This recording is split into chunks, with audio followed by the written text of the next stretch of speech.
Hi, my name is Scott Burgess. I'm with Citywide Title. Today we are shooting another episode of our Eat and Drink Real Estate podcast. Today I am joined by Carrie Little. How you doing? Good. Welcome to the show. Glad to be here. Well, the first thing is how long have you been in real estate? Like, what's your kind of timeline for the business? So I started in real estate in 1997 kind of by mistake. By mistake. And I shouldn't say by mistake. When I bought my first property, I started working for the builder because I thought this was the best thing ever. So I would go to church on Sunday, and then I would go work for the builder as their greeter. Oh. And that's how I got started in real estate. I worked for a builder, and I could say the rest is history, but I quickly realized that I could only get paid based on up to a certain dollar amount every year.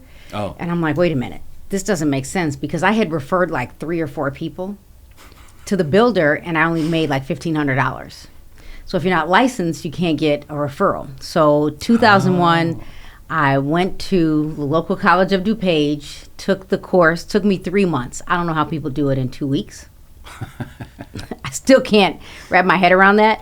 But it took me 3 months. I passed the exam and I got licensed and I worked for a big box brokerage for about 16 years, and now I hold my own license. Yeah. I manage my husband. You already know that's comical. And so, yeah, I've been in the business since 1997 and licensed for about 22 years. So I'm now licensed in Illinois and Florida. Oh, fantastic. Now, you said you have the brokerage. So what's your role currently in real estate? Like, what is your actual, like, day-to-day job look like? So my day-to-day is I get to manage the real estate agents in our office, and we fluctuate. Right now I feel like it's 24 to 40, but the industry is changing a little bit, so people are hanging their licenses, and I'm a little more strategic on how I recruit. So my day-to-day is I manage the agents in the office, and because around 2008 I started teaching, so I'm the director of education for my small brokerage. So I really do train the agents, and I have an admin that manages the day-to-day work.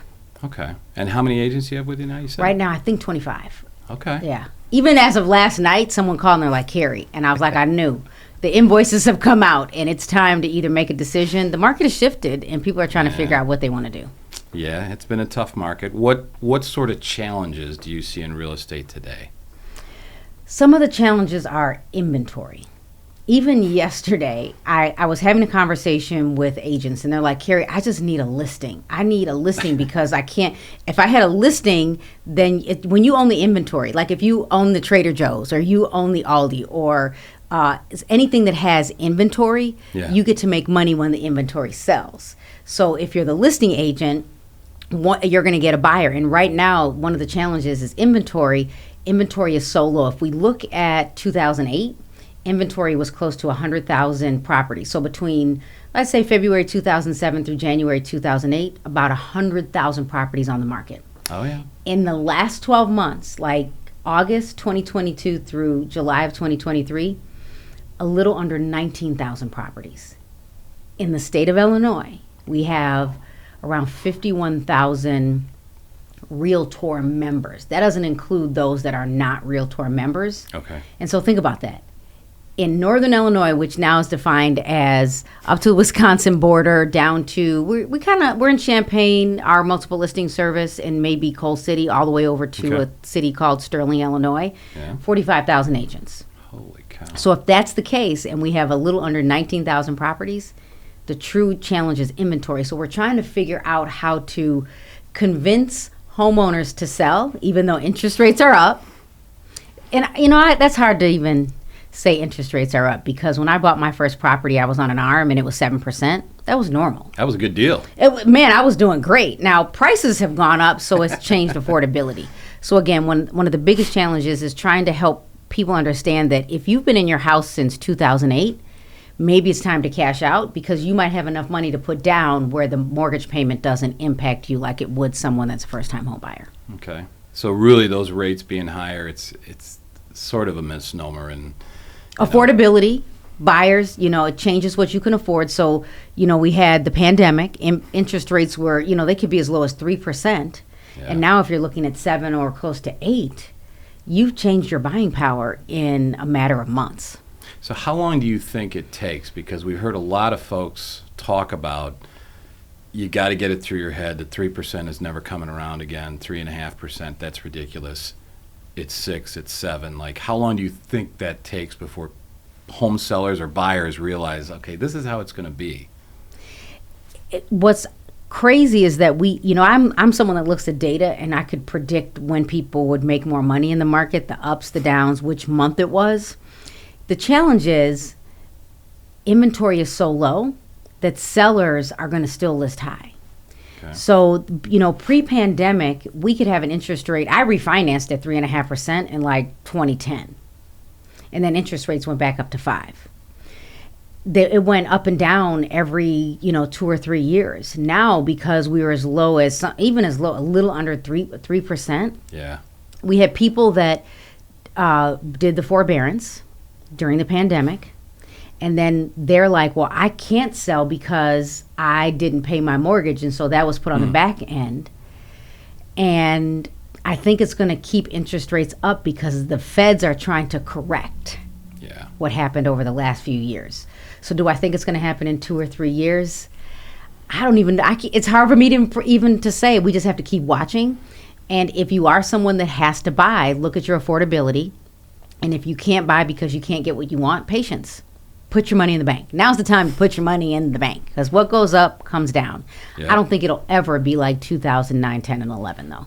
Do you think the easy answer to affordability is just find something cheaper, or is there another workaround for something like that when you talk about affordability with buyers? I would say if you want to be in a specific city, go find the property that you can afford. So that might mean instead of a single-family home, it might mean that you're going to start with a townhouse.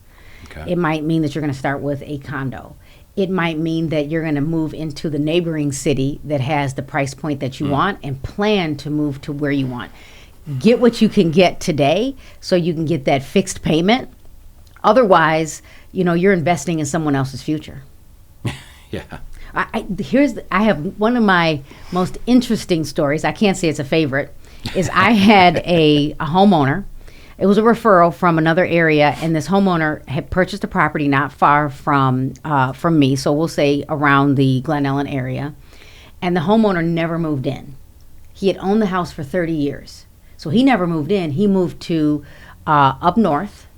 So if he never moved in, and he said, Carrie, I need to rent it back out. I get to the property, and the tenant's unloading. I just paid off his mortgage, and I was like, oh.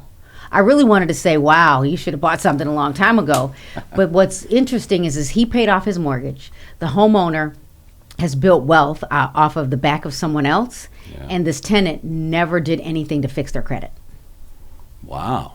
So at the end of all that, they got nowhere to go still. They can go rent again. Sure. Someone will rent to you, but couldn't buy because they didn't make any changes. So the lesson in this is, do you want to be someone that is building wealth for someone else? And building wealth for all of us is different. It could mean that you want to buy, you want to be a landlord, you want to do Airbnb, you might want to own a multi-unit, or it could simply mean that building wealth for you is stability and you're going to stay in this house forever, or upsize, downsize, and keep using that equity over and over again. Okay.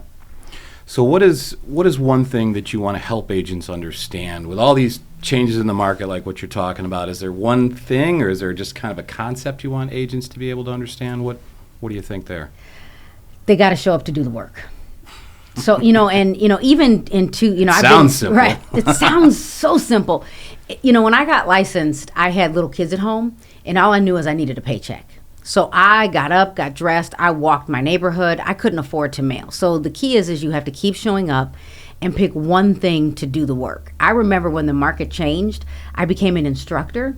Mm-hmm. My background is digital marketing, and I became an instructor. So when we got new technology, I embraced it.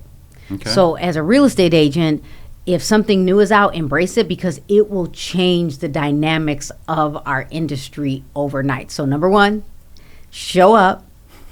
Number two, do the work. And number three, know what the changes are in the industry. Data. If I can explain data, anybody can explain data. Okay. And then, we people say, well, I don't want to use social media. You don't have to. I made my husband use social media, but it has helped him because people will often direct message us, DM, PM, whatever, Yeah. I'm a little older, so I say the full word. And people want to unload property. So if you at least are on social media or using the technology, someone can Google you and find you.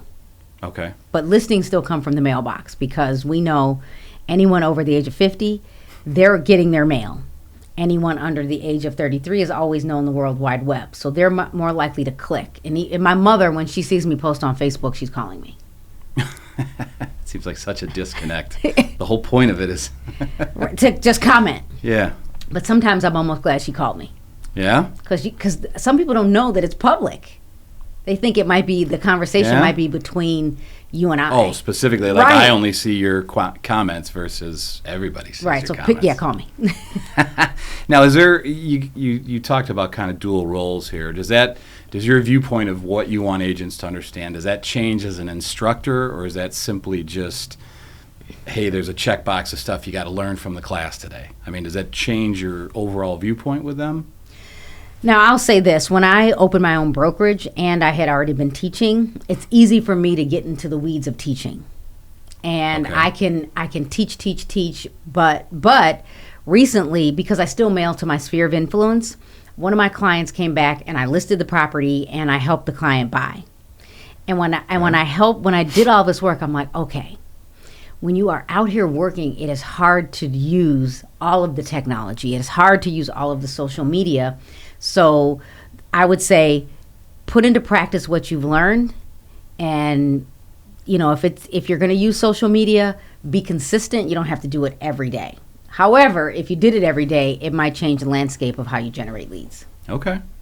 And do you feel that kind of process where you try not to get stuck in the weeds? Is that kind of where most people fall short? They kind of just get the blinders on and like you talk about teaching, but they just say, okay, I gotta do Facebook, and then that's all they do, and they get stuck down that trap. Is that kind of where you see people go with that type of I'll say process, this is what I tell agents, because Facebook is my wheelhouse. It's where my network is. I'm the older group, so it's where my network truly is. But if I want to reach the next generation, I need to go play in the sandbox where they're playing. So Instagram, definitely. My youngest, they use Reddit to get the news. I know we're not even really, we don't even use Reddit as much as we could.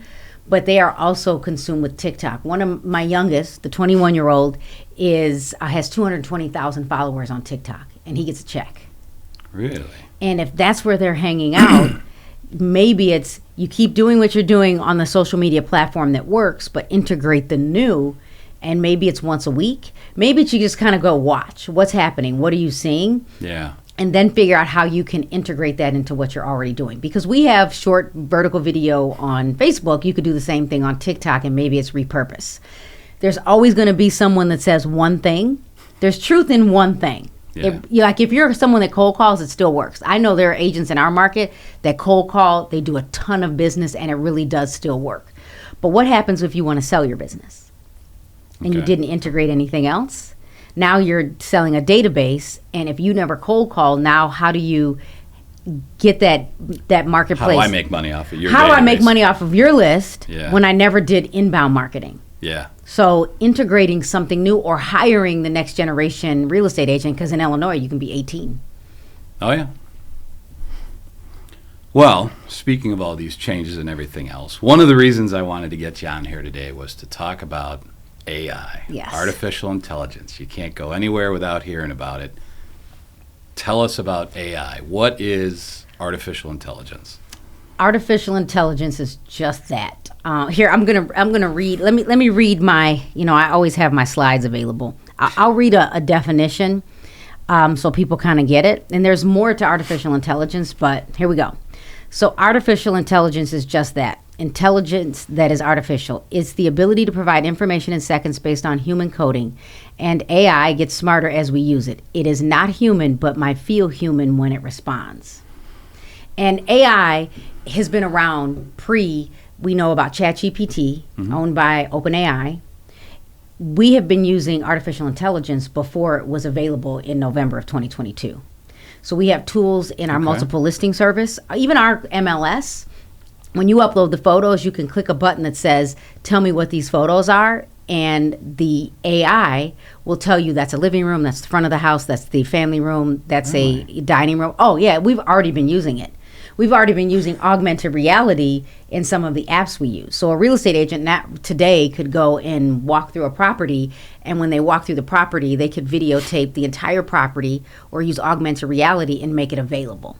So there are some states that use artificial intelligence to list a property. So they've been using it but not really knowing it over the last... more than a decade. I mean, an AI, has been around. So here I got since like 1941. AI, first successful AI was in 1951. Wow. And the godfather of artificial intelligence was John McCarthy, and this was between the 1940s and 1960, and it became popular in 1980 with the first AI robot. Okay. And you have to know that a lot of this stuff was around. We watch movies. Yeah. Right? Ready Player One. Yeah. Our kids watched it. Metaverse. You saw, iRobot. So someone has been using it, and then we're showing it to you in movies.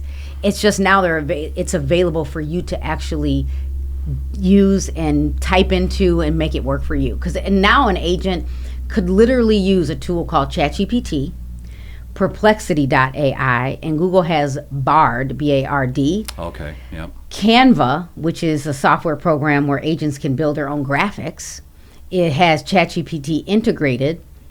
And then if you are a Realtor member, we get Realtor's Property Resource, and they integrated ChatGPT. So I can go in and pull a report and click write a letter to a seller on the data that I pulled from Carroll Stream, Illinois, or Oak Park, Illinois, Glen Ellen, Illinois, and it will spit it out in seconds. I can even ask a tool like ChatGPT to create give me 9 social media posts on rent versus own with a good title, a description, and a great call to action in a table view with hashtags. And it'll spit it out in 60 seconds. Okay. I can take that same information and throw it into Canva and bulk create social media posts. Wow. And I'll have it all built in, 10 minutes or less. So the one thing I kept reflecting on is earlier this year, I saw you do a presentation for WCR. It was down south. I think it was in Orland or Tinley. And you walked through in less than 5 minutes, maybe, everything. It seems like we're to the point now where you can, any goofy idea that pops into my head, and I can tell this ChatGPT, take this. Can you walk us through that example you gave us? I think it was with InfoSparks and developing the scripts. And by the end of it, I think you had 6 scripts at a 6th grade level. Yeah, I did. I probably said 5th grade or 4th grade because that's my brain. Loved high school, got out, got my master's degree, but the consumer doesn't do what we do every day, so I need to break it down to a level that anyone could understand. Yep. So what I did was in our multiple listing service, we have data. And I took these PDFs that are static in InfoSparks, and I pulled, let's say, Glen Ellen. And I literally highlighted the report, copy cut, and I just hit Shift A, Command A, depending on what type of computer you're on.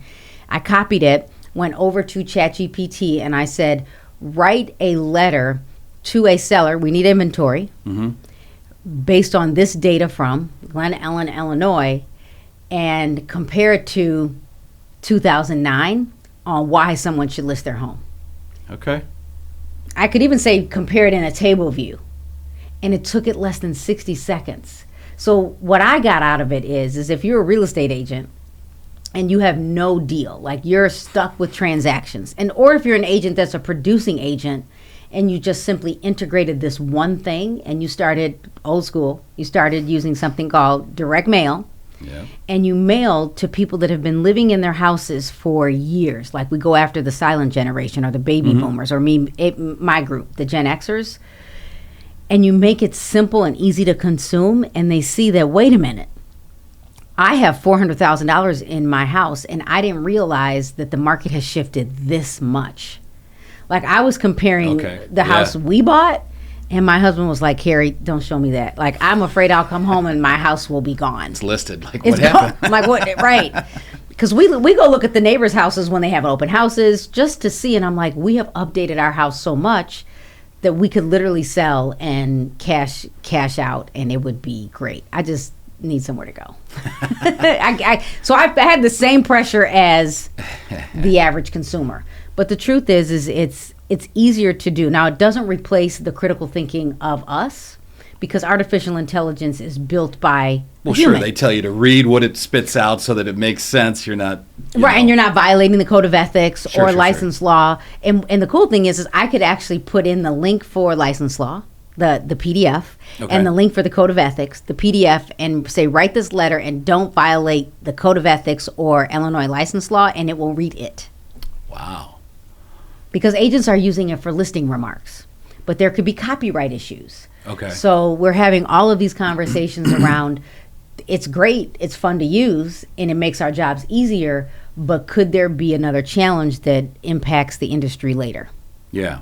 So you can, I think the amazing thing that I saw was you weren't even importing like I'm old school too, I think like a data table from Excel. You were just simply taking a picture of the PDF, copy and paste that, and it was able to pull from your picture essentially. And I'll say I literally your data I essentially. highlighted it, Yeah. So it probably could read the picture, the photo. Okay. But I haven't done that. I should go back and do that. So I highlighted the data, which wasn't in any table-like view like Microsoft Excel or Google Sheets or numbers. And I literally pasted it. That's the amazing part. I even took, and what the thing about using artificial intelligence, whichever platform it is it's pulling data back to like September 2021. Okay. And then we think it stops there. I went and pulled the data from 2009. So or 2013. So if I grew up in Broadview, Illinois, and people that grew up in like Broadview and Glen Ellen, I swear they never leave the community. It's one of those places where Guilty. I need to help you make a decision to move. So if I pull the data from 2013, which was like the bottom of the market, like 11, 12, and 13, and I show you what properties were listed at, how many properties were on the market and market time, and closed data, and then I compare it to this year, you're like, wait a minute. Maybe it is time to move to Florida or Arizona or somewhere else because I can, Yeah. or you just downsize because there's so much more money. And what's hard is people will say, well, Carrie, when are we going to see another bottom? It's still going up. We haven't even started to go down. Now, there are some cities that are seeing a slight correction. Sure. And it just means that the prices have gone down a little bit and inventory is still low, but market time went up. And that's just because sellers have to be a little bit more realistic because they're looking for that buyer that can afford at the different interest rate. Okay. And you mentioned talking about, telling ChatGPT or Bard or whoever, hey, tweak it this way or come up with a letter at a 5th grade level. Does it seem like, or do you feel that it's going to come down to agents does it make it too easy, I guess, for the agents where they can just sort of start to ask questions and not really know the market and kind of the history? It's the whole AOL problem, is what we see, is that people that appreciate the technology today are people like you and I, that I had to do it the old way. I know what a rotary phone is, and the reason that this is awesome is because I don't got to do that anymore. Right. We when someone says call me, you do this. Yeah. And Next like, generation does this. Like for us, it's truly old school. All right. We make that phone ring. Yeah. And so do you think if all you've ever had is a phone or the ability to ask any question, and I have something in my hand as opposed to going to an encyclopedia, and now I can get an answer to any question I want to pose to the computer, do you think that is detrimental in any way? I mean, do agents get away from kind of knowing the metrics of the market and knowing what's going on with the schools and the heuristics? Is there a fear of what ChatGPT can do? Does it lead them down the wrong path, maybe, or what are your thoughts there? This is what I think. I think the next generation is faster than us. My 4-year-old grandson can open up the iPad and go to YouTube and watch and learn faster than we did. We literally did. We had encyclopedias mailed to our house, and we had to read them. Now, I'm with this, I think I would have been a better student because it would have helped me discern or decipher what was being said because I didn't get it. Okay. So do I think it would be detrimental to the agent that's trying to take the shortcut? Yes. Okay. But for the agent that still shows up to learn how to explain month supply, how to explain market time, or how to explain list price versus sold price, or housing inventory, they'll be able to take it to spit out the letter, but they can actually walk in and explain it. Okay. So I think it'll make it a little bit easier. And I mean, we saw it with DocuSign or e-signatures or .loop or HelloSign or AuthentiSign. It changed our industry because when I started selling real estate, we literally would negotiate a sale in someone's house. We had to get in our car and drive it and drop it off. We had these things called a fax machine. And, and there were agents that freaked out when listings got on the internet.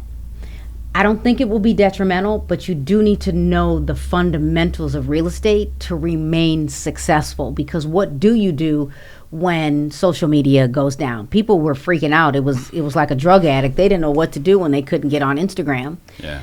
Same thing, what if ChatGPT goes down? Well, even Mr. ChatGPT, the owner of OpenAI, is having conversations with Congress and saying, we need to regulate what I built because this could be a problem. Okay. And to make the conversation even more interesting, artificial intelligence has a natural bias because it's built with people with a bias.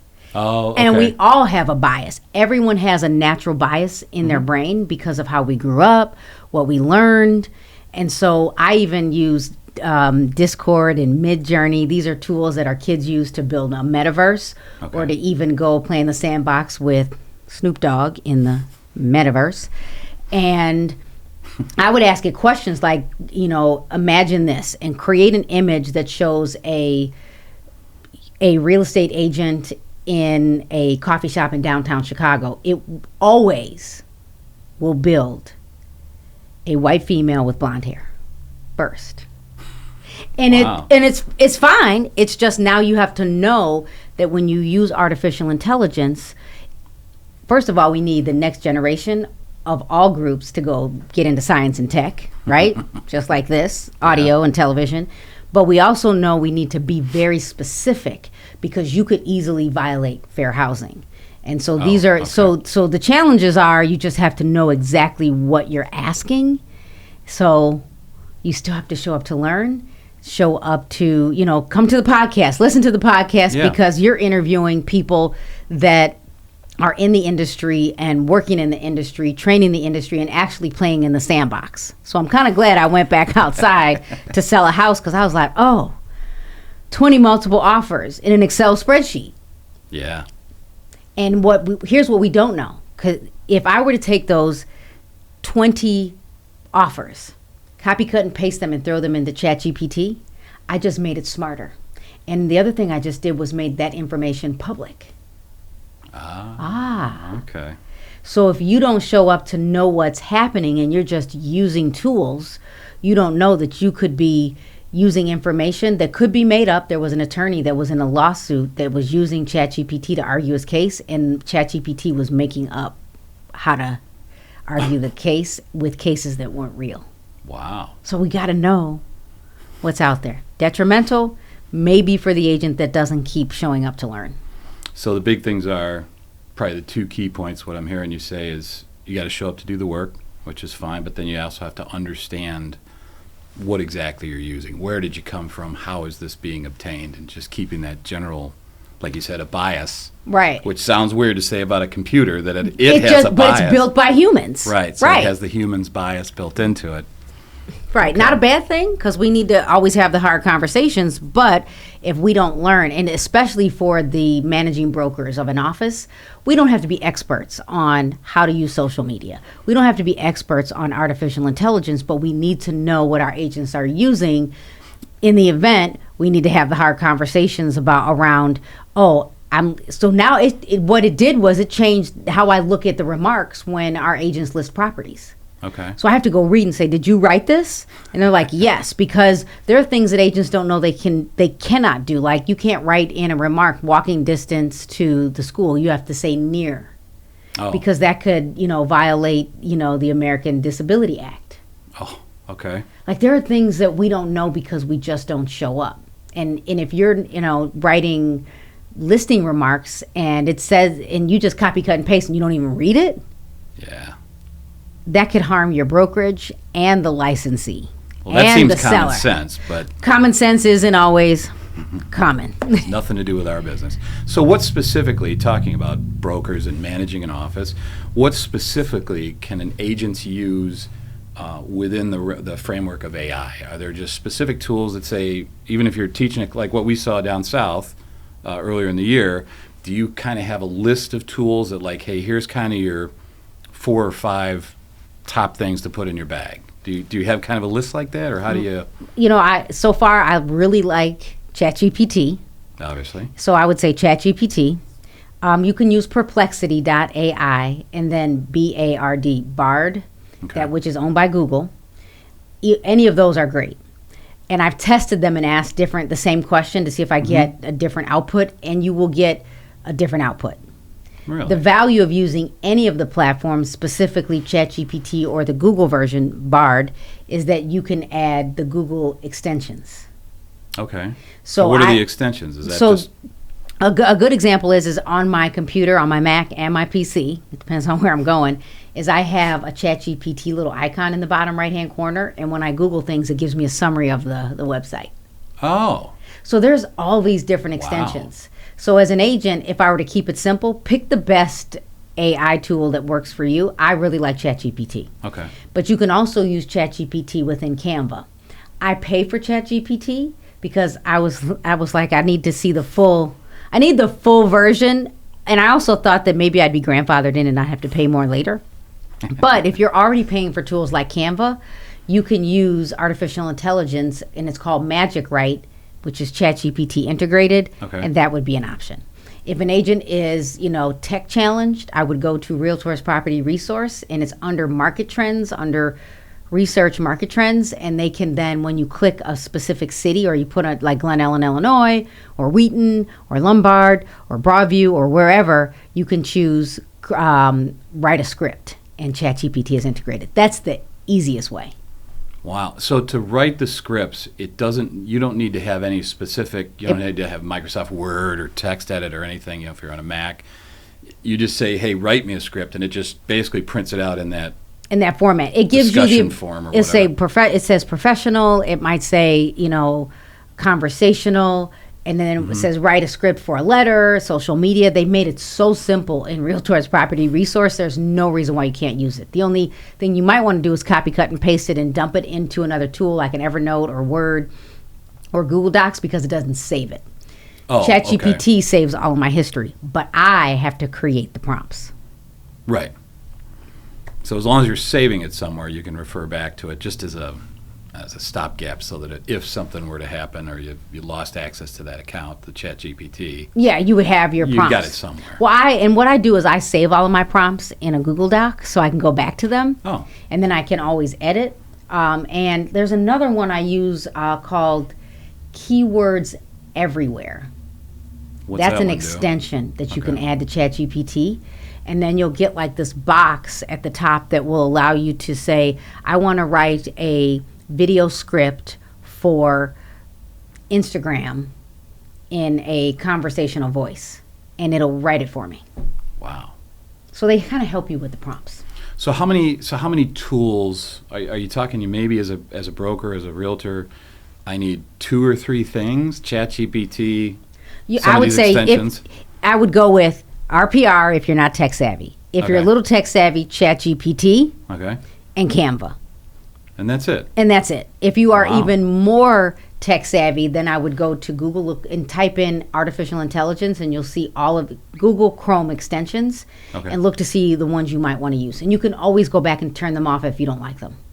Oh, really? Okay. Yeah.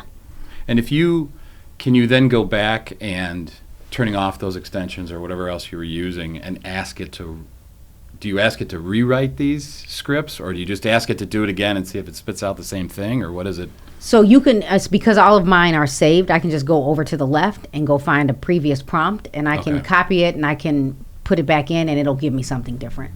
Well, Because that's usually fantastic. the biggest question I get from an agent is, well, Carrie, if you give us all of the prompts, will it give me the same information that you wrote? And it doesn't. It writes it totally different. Really? My twin sister is in education over data and research, and we will put in the same prompt to see what we get, and it's always different. Wow. What is that attributed to? Because it's pulling data from all different places back to 2021. And I can be even more specific. I know this is... So I have a blog, and I went to my blog and I told ChatGPT to write a book or write chapters based on all of my social media posts from my blog, and I've been blogging since 2015. Oh, wow. And it gave me all of the chapter titles, and then I said, from the chapter titles, write an excerpt, and then I said, write a chapter. Holy cow. That's... An agent can write a bio. Like, the agent can go to their LinkedIn account and tell ChatGPT to write a bio. The agent can write their own bio and then say, rewrite this bio in the same voice, but look for grammar and punctuation. That is amazing. You could, for every podcast, go to ChatGPT and the person you are interviewing. So now you'll never have to ask for questions again. Go to pull their LinkedIn account, maybe another social media account, and then and whatever you want to talk to them about, give me 10 questions to interview this person based on their LinkedIn account and their Instagram account. Wow. Or their YouTube account. Because you can pull a YouTube video and have ChatGPT explain the entire video to you. Holy mackerel. That's amazing. You just sound like my grandpa right there.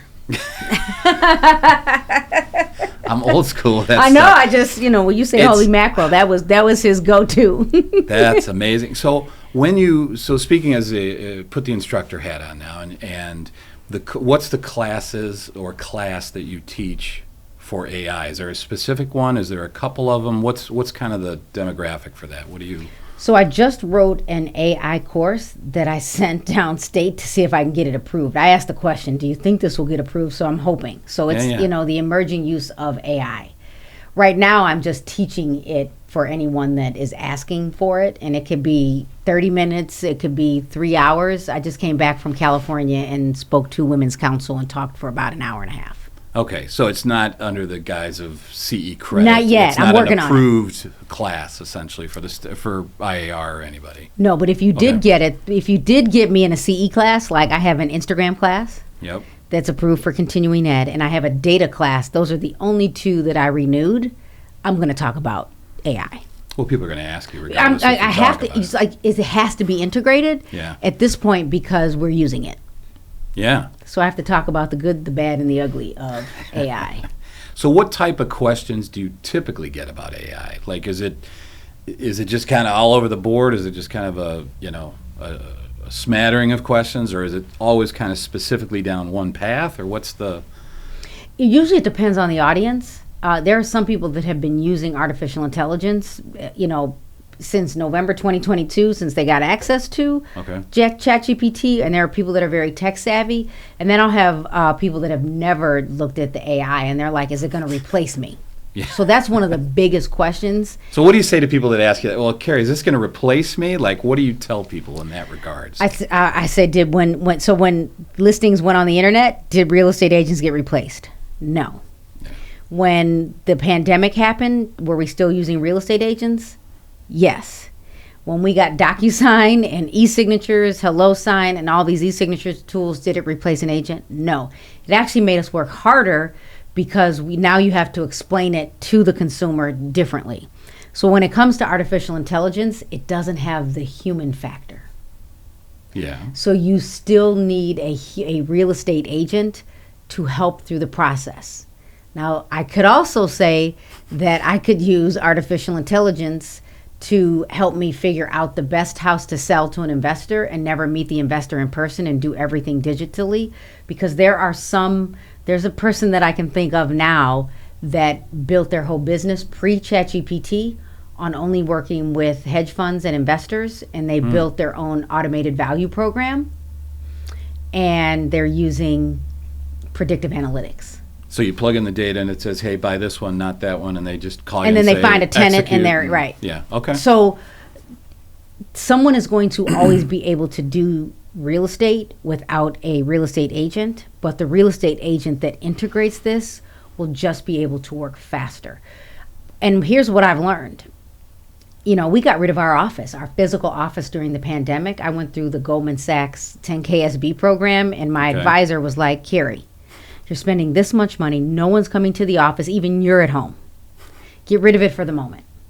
But I'm starting to realize that agents want to come back to the office because they need that human interaction. Yes. So for how do I want to say this? For the agent that still wants to do residential real estate, even commercial real estate, working with buyers and sellers, tenants and landlords, we still need the face-to-face. Yeah. And it might mean face-to-face is on Zoom. It might mean face-to-face is on FaceTime. It might mean face-to-face is at a coffee shop or in the office, because we can do everything with tech. Artificial intelligence today is not going to replace a real estate agent. Now, I've been playing with it and building images on what would it look like in a metaverse. Yeah. And the first thing AI does is it builds an image of a real estate agent doing this, like Iron Man, when he was just moving everything around, right? Yeah, with Jarvis. Right, just like Jarvis. Clearly, we watch Marvel.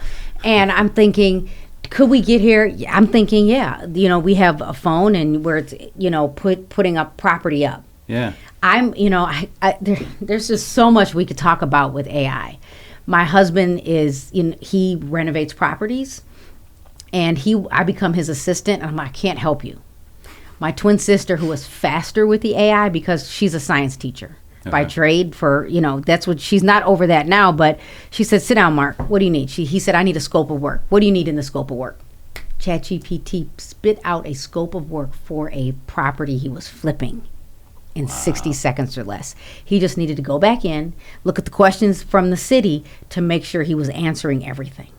Okay. And how long would that normally have taken him? Oh, hours, because then I have to sit down and make him finish. Like I become his coach. I'm like, is this finished? Is it finished? Because we need the property to sell. Sure. So minutes. So AI is, what I hear you saying then is AI is, again, kind of like the internet answer from maybe 2 decades ago, was that all it's going to do is supplant what you do and help make you more efficient, faster, I think is what you were saying, as opposed to replacing you. Right. Is that a fair? That's fair. I mean, I always think that there is always someone looking for a replacement. We've got virtual assistants. Yeah. We've got e-signatures where you don't have to handwrite everything. We have kids in school that aren't learning how to write cursive, and then they can't sign a check, or if we're even using checks, or they can't sign their name. Check, yeah. I mean, there's always going to be someone that is ahead of the curve trying to make artificial intelligence replace someone, but the average consumer doesn't even know what ChatGPT is.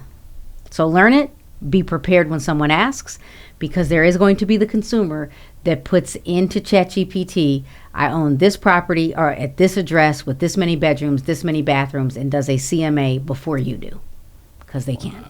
So you need to understand what's available. That's fantastic. I mean, that's amazing. As long as they don't call it Skynet, I guess. I mean, it'll be right. We'll be fine. So kind of all the stuff you've been talking about today with this AI stuff that just, like I said, when I saw that presentation, in less than 5 minutes, it's holy. This is science fiction. All you told it to do was take this the snapshot, Twilight Zone.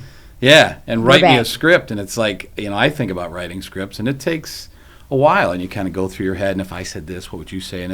And it didn't even take a minute, I don't think, when you said crank out 6 different ones at a 5th grade level or 6th grade level.